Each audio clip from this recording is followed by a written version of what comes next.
Kurnool bus ప్రమాద సంఘటన ఏదైతే ఉందో అది నిజంగా చాలా బాధాకరమైనది. నిజంగా చాలా బాధాకరమైన విషయం. ఎందుకంటే దాని మీద చాలా వార్తలు వస్తున్నాయి చాలా రకాలుగా. ఈ వార్తల్లో ఆంధ్రప్రదేశ్కి చెందిన డిప్యూటీ సీఎం గారు పవన్ కళ్యాణ్ గారిది ఒక వార్త అయితే కనుక బీభత్సంగా వైరల్ అయింది. అసలు ఎందుకు వైరల్ అవుతుందో ఆ వీడియో నాకు అర్థం కాదు. కాబట్టి అయినా వైరల్ అవుతుంది కాబట్టి అది మీకు చెప్పాలి కాబట్టి నేను ఈ వీడియో చేయడం జరుగుతుంది. నాకైతే ఈ వీడియో చేయడం పెద్ద ఇంట్రెస్ట్ లేదు ఫస్ట్ అయితే కనుక. కాకపోతే మీకు విషయం తెలియాలి కదా నేను ఈ వీడియో చేస్తాను. ఫస్ట్ అయితే కనుక లైక్ చేయండి. లైక్ చేస్తే ఎక్కువ మందికి ఇన్ఫర్మేషన్ షేర్ అవుతుంది, నాకు కూడా మోటివేషన్గా ఉంటుంది. కొత్తగా మన ఛానల్ ఇస్తే పక్కాగా సబ్స్క్రైబ్ చేయండి. మీ అమూల్యమైన అభిప్రాయాన్ని కామెంట్ రూపంలో తెలియజేయండి. ఫస్ట్ అయితే కనుక నిజంగా ఎవరైతే ఆ ప్రమాద సంఘటనలో అసూలు బాసారో వాళ్ళందరూ కూడా మనం ప్రగాఢ సంతాపం తెలియజేయాలి. ఫస్ట్ నిజంగా ఇలాంటి సంఘటనలు మళ్ళా ఎప్పుడు పునరావృతం కాకూడదని ఆశిద్దాం, కోరుకుందాం. కాబట్టి ఇప్పుడు వైరల్ అవుతున్న ఆ వార్త ఏంటంటే పవన్ కళ్యాణ్ గారిది. పవన్ కళ్యాణ్ గారు ఏదైతే డిప్యూటీ సీఎంఓ ఆంధ్రప్రదేశ్ అనే ట్విట్టర్ హ్యాండిల్ ఉందో, ఎక్స్ హ్యాండిల్ ఉందో, దాని నుంచి ఒక పోస్ట్ అయితే చేశారు. ఆ పోస్ట్ ఏంటంటే నేను చదువుతాను వినండి. హైదరాబాద్ నుండి బెంగళూరు వెళ్తున్న ప్రైవేట్ ట్రావెల్స్కు చెందిన బస్ కర్నూలు జిల్లా చిన్నటేకూరు వద్ద బైకును ఢీకొని మంటలు చెలరేగడంతో బస్ దగ్ధమై ఘోర ప్రమాదం చోటు చేసుకున్న ఘటన తీవ్రంగా కలిచివేసింది. ఈ ఘటనలో ఇప్పటికే 10 మంది పైగా ప్రాణాలు కోల్పోవడం దురదృష్టం అని 10 మంది పైగా ప్రాణాలు కోల్పోయినప్పుడు ఇప్పుడు ఇంకెక్కువ పెరిగారనుకోండి. అప్పుడు పెట్టినటువంటి ఒక పోస్ట్ ఇది.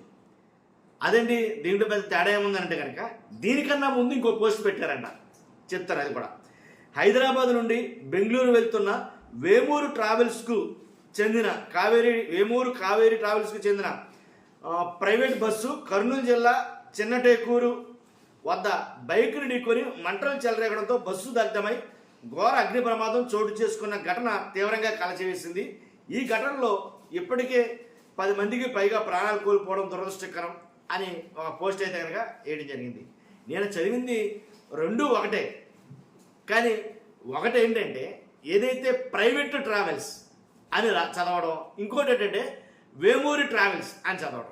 అంటే ఫస్ట్ పవన్ కళ్యాణ్ గారు ఏదైతే డిప్యూటీ సీఎంఓ అండ్ ఆంధ్రప్రదేశ్ అనే ట్విట్టర్ హ్యాండిల్ ఉందో, ఎక్స్ హ్యాండిల్ ఉందో, దాంట్లో ఫస్ట్ పోస్ట్ చేసింది ఏంటంటే వేమూరి ట్రావెల్స్. ఆ బస్సు గల ట్రావెల్ పేరేంటంటే వేమూరి కావేరీ ట్రావెల్స్ అసలు అది అని పోస్ట్ చేశారు. పోస్ట్ చేసిన తర్వాత కొద్దిసేపు అయిన తర్వాత, కొంత టైం అయిన తర్వాత మళ్ళీ ఎందుకో తెలియదు కానీ దాన్ని ఎడిట్ చేశారట. ఎడిట్ చేసి ప్రైవేట్ ట్రావెల్స్ అని పెట్టారట. ఇక్కడ వచ్చింది చిచ్చంతానం. ఏంటి ఇదేంటిది? ఎందుకని ఇప్పుడు ప్రైవేట్ ట్రావెల్స్ అని పెట్టాల్సి వచ్చింది? ఎందుకని పోస్ట్ని ఎడిట్ చేయాల్సి వచ్చింది? వేమూరి కావేరీ ట్రావెల్సే కదా, అది వాళ్ళదే కదా, ఎందుకని పోస్ట్ని ఎందుకు ఎడిట్ చేశారు అని చాలామంది దీని మీద పెద్ద యాగి చేస్తున్నారు. నన్ను అడిగితే కనుక చాలా రాద్ధాంతం చేస్తున్నారు. అదే ఎక్స్లో విపరీతంగా వైరల్ అవుతుంది. ఎందుకని ఎడిట్ చేశారని. ఇప్పుడు నేను పోస్ట్ పెట్టానని అనుకుందాం, ఒకసారి కాదు 100 సార్లు ఎడిట్ చేసినా మనల్ని అడిగేవాడు ఉండడం, అవునా కదా? నేనైనా మీరైనా ఒక పోస్ట్ పెట్టిన తర్వాత దాన్ని ఎన్నిసార్లు ఎడిట్ చేసినా పెద్దవాడు పట్టించుకోడు. కానీ ఒక ఉన్నత హోదాలో ఉన్న వ్యక్తి, పైగా ఆంధ్రప్రదేశ్కి ఉప ముఖ్యమంత్రి ఏంటి, అలాగే సెలబ్రిటీ, కానీ అలాంటి ఆయన ఒక పోస్ట్ పెట్టిన తర్వాత, తనకు సంబంధించిన దాంట్లో ఒక పోస్ట్ పెట్టిన తర్వాత ఆ పోస్ట్ని ఎడిట్ చేశారంటే ఖచ్చితంగా ఆలోచించరా? ఎందుకంటే జ్వరం వచ్చిందని, పవన్ కళ్యాణ్ గారికి జ్వరం వచ్చిందని ముఖ్యమంత్రి గారు చంద్రబాబు నాయుడు గారు వెళ్ళి పలకరించారు. ఆ జ్వరం వచ్చిందంటే, జ్వరం అనేది కామన్ కదా, అందరికి వస్తూ ఉంటుంది పోతూ ఉంటుంది. అంటే మీకు వచ్చిన జ్వరం వేరు, నాకు వచ్చిన జ్వరం వేరు, పవన్ కళ్యాణ్ గారికి వచ్చిన జ్వరం వేరా? అంటే మీకు నాకు వస్తే అది పెద్ద లెక్కే రాదు. కానీ వాళ్ళు ఒక హోదాలో ఉన్న వ్యక్తులు కాబట్టి వాళ్ళకి జ్వరం వచ్చినా, రొంపట్టినా, దగ్గు వచ్చినా, తుమ్ము వచ్చినా అదొక న్యూస్ లాంటిది నన్ను అడిగితే కనుక. కాబట్టే నేను ఏమంటానంటే ఈ ఏదైతే బస్సు ప్రమాద సంఘటన ఉందో దాని నిమిత్తం అంటే పోస్ట్ని ఎందుకు ఎడిట్ చేయాల్సి వచ్చింది, దానికి ఏమన్నా రాజకీయ కోణం ఉందా, అది ఇది అని అన్నారు. కానీ నన్ను అడిగితే కానీ ఇప్పుడు నా అభిప్రాయం అయితే కనుక ఇది అసలు ఇష్యూనే కాదు. నా అభిప్రాయం చెప్తున్నాను నేను. చాలామంది చాలా రకాలుగా మాట్లాడుకొచ్చారనుకోండి, అదంతా నాకు అనవసరం అనుకో. కాబట్టి ఇది పెద్ద ఇష్యూ కాదు. ట్రావెల్స్ ఇది పేరు అది తీసేసి ప్రైవేట్ ట్రావెల్స్ అని పెట్టినా ఏం పెట్టినా కానీ అది అసలు ఇష్యూ కాదు. అసలు మెయిన్ మాట్లాడాల్సింది ఏంటంటే దుర్మార్గులు ఎవరైతే ప్రైవేట్ ట్రావెల్స్ వాళ్ళు ఉన్నారో వీళ్ళు అంటే శవాల మీద డబ్బులు ఎరుకునే టైప్ అనమాట. ప్రైవేట్ ట్రావెల్స్లో చాలామంది ఉంటారు. ఎలా అంటే అందరికి అడిగి దోసేయాలి వాళ్ళ సిద్ధాంతం అని. లోపల సీట్లు కంఫర్ట్గా ఉన్నాయా, లేకపోతే దానికి ఉండాల్సినటువంటి మెజర్మెంట్స్ అన్నీ కరెక్ట్గా ఉన్నాయా లేదా, ఏమేమి నియమ నిబంధనలు ఉన్నాయి అవన్నీ ఉన్నాయా లేదా, ఏదైతే గ్లాసులు అయితే కనుక దానికి హ్యామర్ ఏదైతే ఎమర్జెన్సీ వచ్చినప్పుడు పగలగొడతాకి ఆ హ్యామర్లు సెట్ చేశారా లేదా, లేదా ఎమర్జెన్సీ డోర్లు ఎగ్జిట్ డోర్లు కరెక్ట్గా ఉన్నాయా లేదా, ఇవన్నీ పట్టించుకోవాలి. ఇవన్నీ పట్టించుకోరండి. వాళ్ళకి కావాల్సిన డబ్బులు వాళ్ళు ఎక్కించుకుంటారు. పైగా ఉన్న సీటింగ్ ఒకటైతే అంటే ఆర్టీఓ ఆఫీసు రూల్స్ ప్రకారంగా ఉండాల్సిన సీటింగ్ ఆ కంఫర్ట్ వేరే అయితే కనుక ముందు అక్కడ రిజిస్ట్రేషన్ చేంజ్ చేసుకుని తర్వాత దాన్ని మొత్తం మార్చి సీటింగ్ కంఫర్ట్ని దాన్ని మొత్తం చేంజ్ చేసి ఎక్కువ చేయటం. ఆ డబల్ డెక్కర్ బస్సులని అవనివని ఇప్పుడు ఈ బస్సు కూడా అదే పరిస్థితి అంట. ఫస్ట్ అసలు దాని నమూనా వేరు ఆర్టీఓ దగ్గర, అది అసలు ఇక్కడ ఈ స్టేట్ది కాదు అని చెప్పడం జరుగుతుంది. పైగా అది సింగిల్ సీట్ కెపాసిటీని అంటే మొత్తం కింద మాత్రమే పైన లేదని చాలా రకాలు వస్తున్నాయి వార్తలు. 1 2 కాదు, ఈ ఒక్క బస్సు అనే కాదండి, నిజంగా అన్ని తిరుగుతున్న హైదరాబాద్ కావచ్చు మొత్తం తిరుగుతున్న బస్సులన్నీ కూడా అన్నీ మోసమే.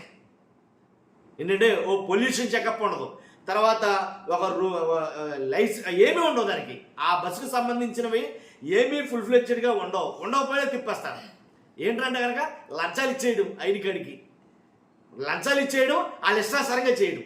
కాబట్టి ఇలాంటి సంఘటనలు మీకు గుర్తుందో లేదో, నాడు పాలెంలో గతంలో జరిగింది సరిగ్గా ఇదే దీపావళి రోజున 45 మంది చనిపోయినప్పుడు, గుర్తుందో లేదు. ఇప్పుడైతే 25 మంది ఎంతో అంటున్నారు.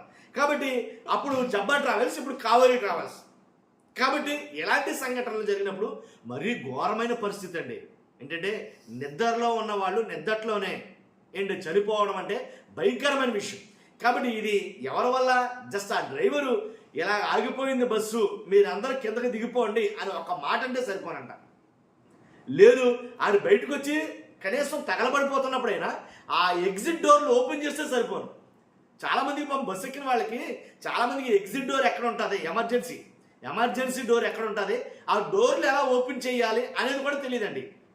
కనీసం అవగాహన ఉండదు. అందుకనేమో ఎన్నిసార్లు ఫ్లైట్ ఎక్కినప్పుడు అన్ని లాంగ్వేజ్లో చెప్పడమే కాకుండా మోగ భాషతోటి సంజ్ఞలు చేస్తూ, అంటే అందరికీ అర్థమయ్యే లాంగ్వేజ్ అది, కానీ సైగలు చేస్తూ చెప్తారు క్లియర్ కట్గా అందరికి అర్థమయ్యేలాగా. ఈ దుర్మార్గులు వాళ్ళు చెప్పరాడు, కనీసం చెప్పరు. వీళ్ళకి ఏంటంటే డబ్బులు తీసుకున్నామా, ఓ మందం ఎక్కించినట్టు ఎక్కించేయడం అంతే.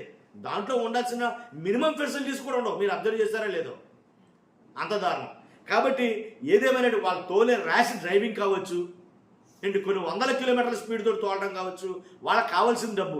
ఇక ఏ పండగ సీజన్లో అవి ఇవి అయితే కనుక చూసుకోవసం లేదండి. ఇక మరీ దుర్మార్గం అనమాట. అసలు అంత దారుణంగా ఉంటుంది.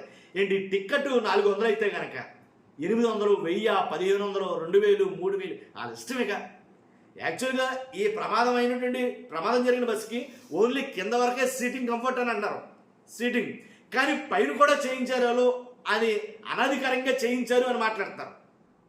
కాబట్టి ఏది ఏమైనప్పటికీ అంటే పవన్ కళ్యాణ్ గారిది ఆ ట్వీట్ ఎడిట్ చేశారా లేదా అన్నది పక్కన పెట్టేస్తే అది అంత ఇంపార్టెంట్ కాదు. నన్ను అడిగితే కనుక ముందు ఇది ఇంపార్టెంట్. ఖచ్చితంగా రాజకీయాలు పక్కన పెట్టేస్తే కనుక ఇలాంటి విషయాల్లో రాజకీయాలు కాదు, కానీ ఎందుకని అన్ని బస్సులు ఇలాంటి నియమ నిబంధనలు పాటించట్లేదు, ఇలాంటి ఇన్స్ట్రక్షన్స్ పాటించలేదంటే కనుక తప్పు జరుగుతుంది. అక్కడ అధికారులు లంచాలు తీసుకోవడం, చూసి చూడనట్టు ఉండడం, ఆ బ్రేక్ వెళ్ళినప్పుడు బ్రేక్ కరెక్ట్గా ఉందా లేదా కాగితాలు కరెక్ట్గా ఉన్నాయా లేదా దానికి అసలు పర్మిట్ ఉందా లేదా, కాబట్టి ఆ సీటింగ్ కంఫర్ట్ కరెక్ట్గా ఉందా లేదా, తర్వాత అన్నీ ఉన్నాయా లేవా అన్నీ చెక్ చేసిన తర్వాతే కదండి దానికి పర్మిషన్ ఇవ్వాలి అని అంటే కనుక ఏం అవసరంలా డబ్బులు ఇస్తే చాలు, అది జరుగుతుంది. కాబట్టి ఖచ్చితంగా ఎలాంటి సంఘటనలు మున్ముందు జరగకుండా తగిన చర్యలు తీసుకోవాలని మన ఛానల్ తరపున విజ్ఞప్తి చేస్తున్నాం. చూస్తున్న మీరు అందరూ కూడా మీ అభిప్రాయాలు కామెంట్ రూపంలో తెలియజేయండి. ఫస్ట్ అయితే లైక్ చేయండి, కొత్తగా మన ఛానల్స్తో పక్కాగా సబ్స్క్రైబ్ చేయండి. Thank you very much.